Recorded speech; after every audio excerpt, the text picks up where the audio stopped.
I was running through the six with my walls. What is up, guys, and welcome to Card Chatter with your host, Big Baller Card and Michigraphs. Today's episode, we'll be talking about who's a better investment, Luka Doncic or Trae Young.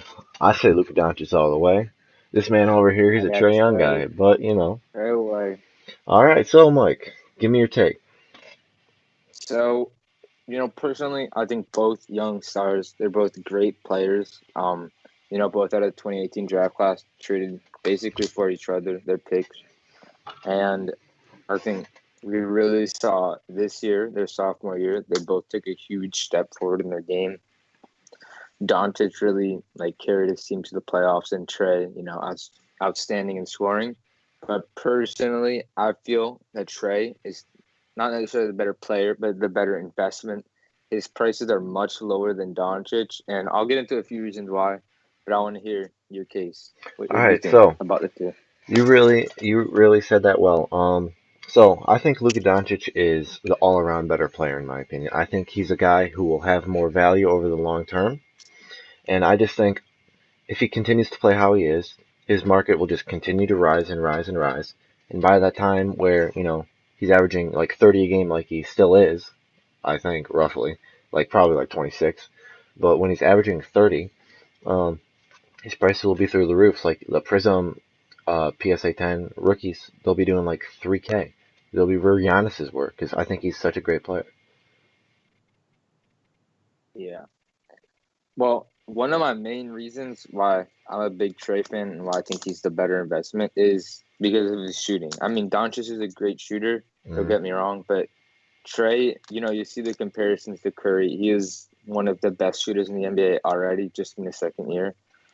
We saw on a team, the Atlanta Hawks are in the rebuilding mode right now. But right now they're towards the end of it, and they're trying to make a push for the playoffs. So I think Mavericks are already there. They're already that type of team. They're trying to build around Doncic, which both teams are trying to do, which I think is great. So maybe we could see a finals bound between both of those two that teams. But that would one be of awesome. Trey's main things is his shooting, Yeah. which is much better than Doncic. Hmm. What is your case on Doncic? I think Doncic is an all-around player. I think he's a leader. I think he's a phenomenal passer, and I think he's just a great scorer. Um, so don't get me wrong, he's no LeBron, but his game reminds me of LeBron. His ability to get to the rim and create and make shots for his teammate just reminds me of LeBron. Obviously, he's not because he can't do some crazy dunks and just extremely athletic. He's a bigger guy, but I think that he is a well all-around athlete. Yeah. I mean, one of the other reasons why I'm bigger on Trey is because their price differential. Hmm. You already see Luca's Prisms PSA 10s are much over 1,000, while Trey's are much lower. Yeah. And even uh like a Trey optic, it's Hmm. I mean a Luca optic is already up there in price, Yeah. but you can get Treys for probably I around just $50, I yeah, I think. just picked up a Trey Optic for about $40, so I thought that Yeah, was around $50. I try to stash a few, just really all rookies that are top players. Doncic, we've both had our regrets with yep. Doncic. I had Messing some 15. stuff so early on. But yeah, I just think the price differential right now. Even if Doncic plays better, if he continues to play at this level, Hmm. outperforming Trey, I think if the Hawks can be a solid team this year and make the playoffs, I think we could see a huge rise in Trey's prices. Yeah. I think Doncic's prices will still rise, but I think Trey just has much more potential. Yeah, so one of the things that I mean that does make sense. I think both of them will continue to rise on it, depending on how they do, because they're both elites right now, and I see them as both all stars. But one good thing about Trey is he's like one third of the price of Luka. So at the point he's playing right now, if I feel like he's a really good investment, but on the other hand, if he doesn't win, he's just going to be like another James Harden kind of guy, a guy who's not a winner. I mean, James Harden is a winner, but he's not a winner in the playoffs where it matters.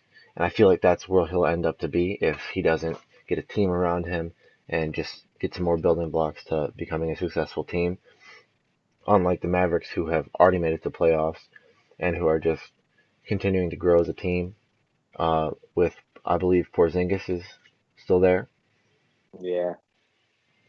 I think both teams are really trying to build, or they see the potential that both these players have, and they're trying to build around them. Hmm.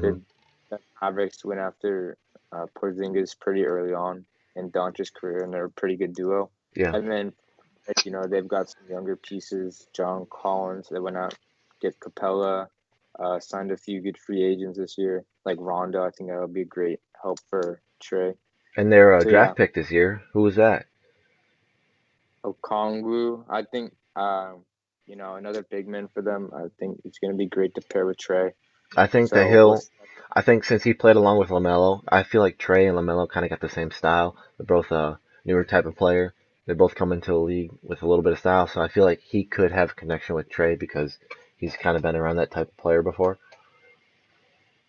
Yeah, and I think the Hawks really they have so many offensive assets. Trae. Now they have Gallinari, they have Cam Reddish, they have DeAndre Hunter, they have Capella, they have John Collins, so Kongwu.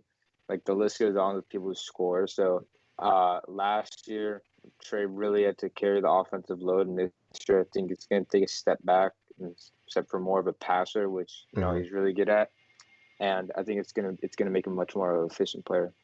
All right, so hot take: who's better? Who's the better investment?